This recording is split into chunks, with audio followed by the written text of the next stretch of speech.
Hey Shooby Doodlers, how are you doing? Well, tomorrow is Mother's Day here in the UK, so I am making my mum, who's been 90 this year, I've been making her this card, which is all watercolour tulips. And I'm going to show you how I painted them, but let's not talk about it. Let's do it! Now, many people ask me to do more about watercolour, and that's what I'm doing now. And what I'm doing is, this is watercolour paper, and I'm stretching it out on this board. If you don't know about stretching paper, click here and see this other video about how to stretch paper. This is going to be folded in half as a card. This is A4, which is like 297, which is 148.5. So here I've got a scoring tool, and I'm going to make a dent all the way across there so that I know that this is the half I want to do my painting on.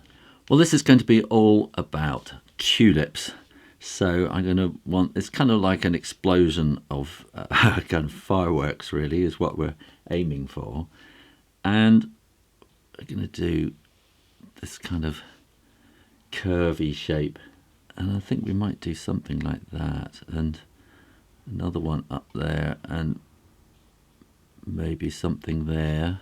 So we've got quite a kind of flattish bottom to the thing,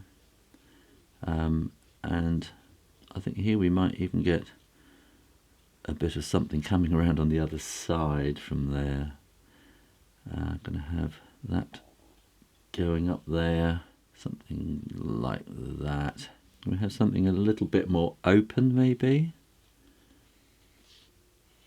And just sort of coming around there, and that will be going there. But then we're going to see this kind of inside of this petal, and then we've got the slightly unopened bits inside.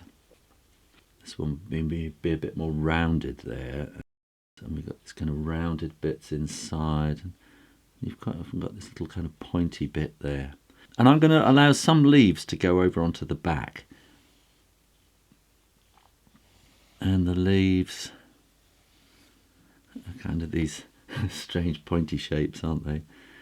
And I'm going to have a couple going like that so that we can have the stalks. It's kind of planning how it's all going to fit really. So we've got these two leaves in front. Maybe we'll have a leaf coming like that. Now I think I'm probably going to be cutting the edge down here, so some bits can go off, but you want to have some inside still on the page. Then we can have that stalk there.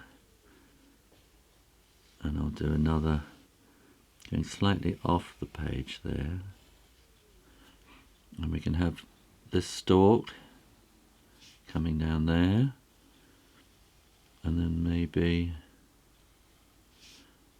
a leaf like that. Put another leaf kind of in there like that, which means then that we can maybe hide another flower behind there, bud.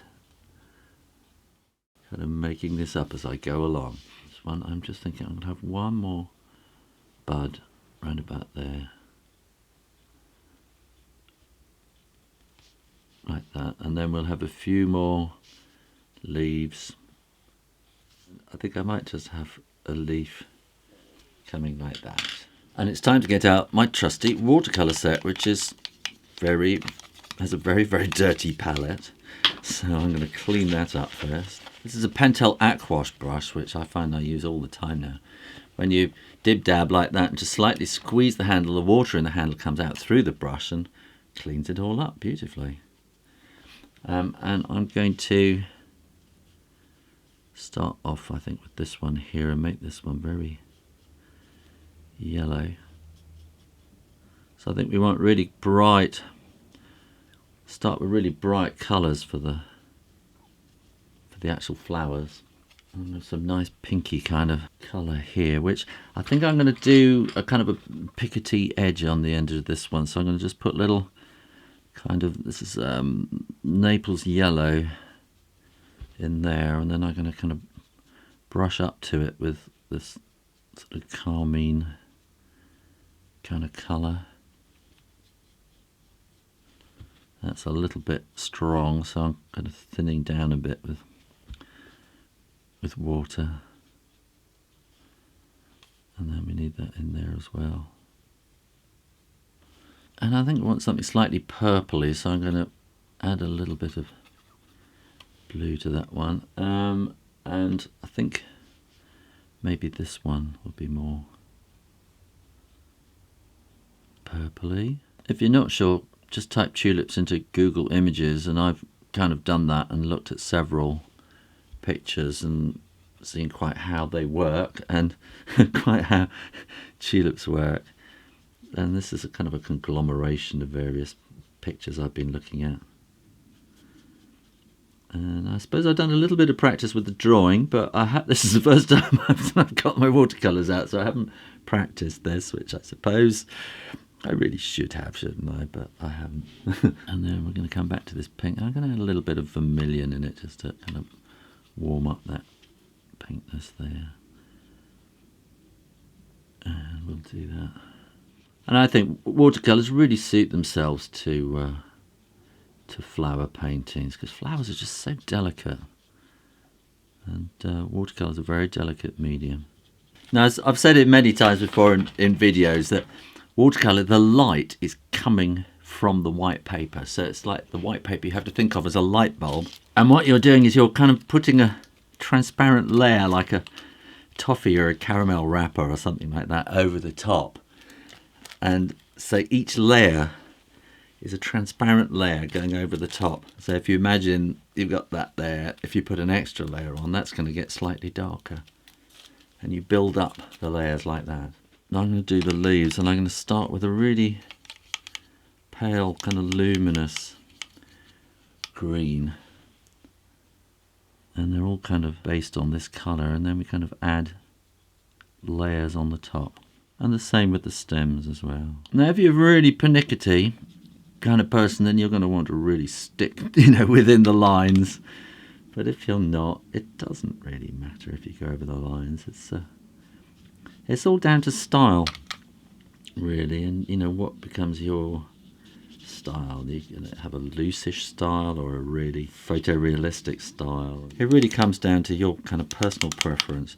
But you don't have to get hung up about staying within the lines. It can be a very loose and free form of painting. Oh dear, now I progressed quite a bit, not knowing that the memory card has run out, but basically I'm sort of filling in more green in the background and just building it up. If you want it to dry quickly, get your hairdryer out. Now I want to start building this up a bit, so we need something a bit more, bit stronger colour, sort of under here. And you want to kind of follow the flow of the petal, which is kind of curving around like that. And again from here,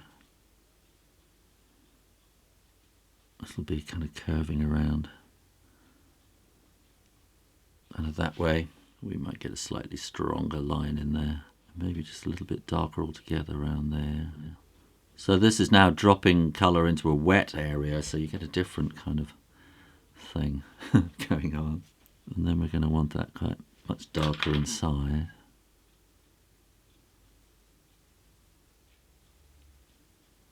And then we've got this purple one here, which has gone a bit too blue and grey, I think. Here.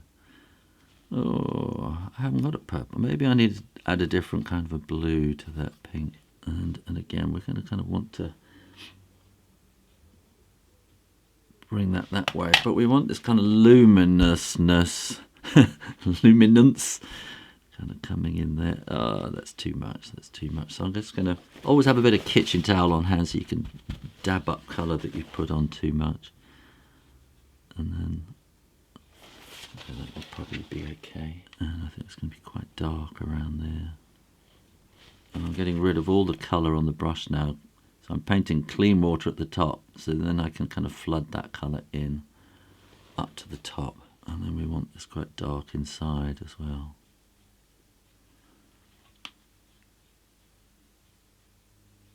And here we can do something similar, so that's sort of coming up there, darker inside, but again we'll want a little bit a stronger colour around there. And then we want it quite strong in the fold or, or the opening part there. And here we're wanting this to be quite subtle, this one. So we're going to have brush strokes. So sometimes you just kind of flood an area with colour, and then sometimes you actually use the stroke of the brush. You know, it's an endlessly fascinating medium, watercolour. And if you think that watercolour is for kids, you know, and it's easy, and that oil paints is the, you know, for grown-up serious painting, don't you believe it? Oil painting is just painting by numbers. Anyone can do that. Watercolour requires real skill, and you'll find a lot of oil painters, they won't touch watercolours because it's just too difficult for them. And it's a different way of thinking. You're thinking so much in terms of light and layers and how the whole thing builds up. I'm going to add just a tiny little bit of ochre to this yellow to give me a bit of body to it. I don't want too much. And I'm going to want this kind of ambient light on the outside, so I want that to kind of fade in there like that. And probably have that a little darker in the middle there, certainly inside.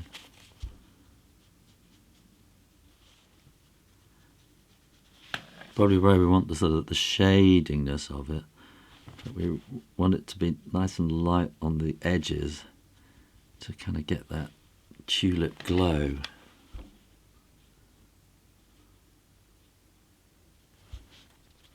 And then this is just kind of shadow inside, so I don't want, it's so easy to do too much, just to go slightly over the top. And now again I feel we need a bit more on these stems.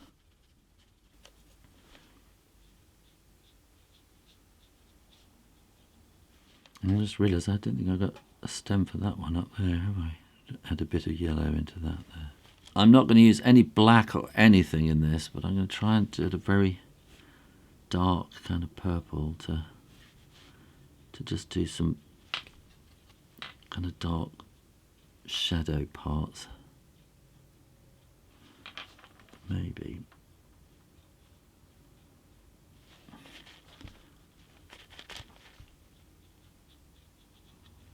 And then I'm going to start adding some blue into this green to start building up some shadows in the leaves. Just kind of think, well, how is that going to cast a shadow on the leaf? And then we'll probably want a bit like that, and certainly some around there.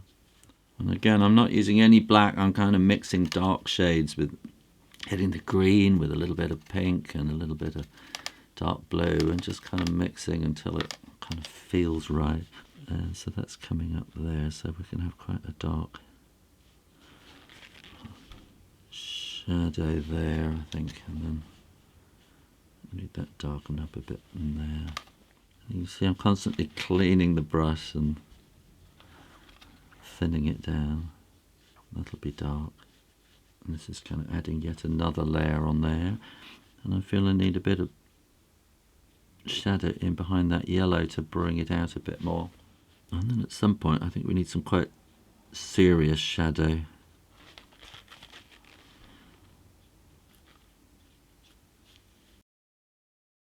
So now I'm partly thinking about where is the light coming from, but then I'm also kind of thinking, you know, if I put a nice dark shadow in there, then that will lift up something else behind.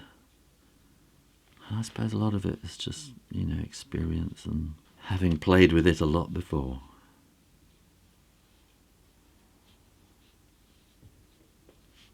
And then it's knowing when to stop. Something is just now telling me, stop, before I do anything that ruins the whole thing. And there's one thing that's bothering me here. I think I ruined it. I think I shouldn't have done that. I should have fixed that in the drawing stage by not having a leaf coming behind that petal there. Maybe I can fix it by dropping in a bit of yellow as well. blending this leaf out to the edge a bit more. I don't know. You see, I should have stopped when I said this is what happens. Don't look at that area, okay? And looking in the camera, this doesn't feel quite dark enough. I'm not looking at it, I'm kind of to one side, because to have it in the camera, I've got my head is not right over the painting, so I can't quite see it properly, and then I look at it in the camera and it's just slightly different. So now I'm kind of getting darker and darker, and probably shouldn't be. Still not sure around here. And now I am definitely going to leave it like, no I'm not. See, I come back and I see something in the camera, and I think that need that darkness around there just to lift that. Which means then I've got to lift that a bit there, and I lift that a bit there. So it goes on and on and on. I am now definitely going to stop. And if you stretch your paper out, it should come away nice and flat and not all curled. Let it dry properly, of course. You want to let it dry. And it should be all nice and flat. And because you've put the fold in beforehand, then that should fold, well, you put that score in there, and that should fold quite nicely along the score line.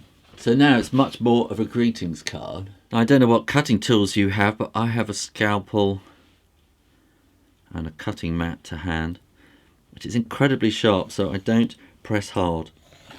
Lots of little cuts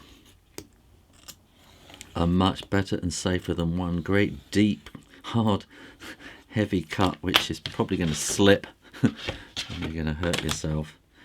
And then here I'm just going to kind of tidy up the edge there so that meets nicely at the top. And then I'm going to trim that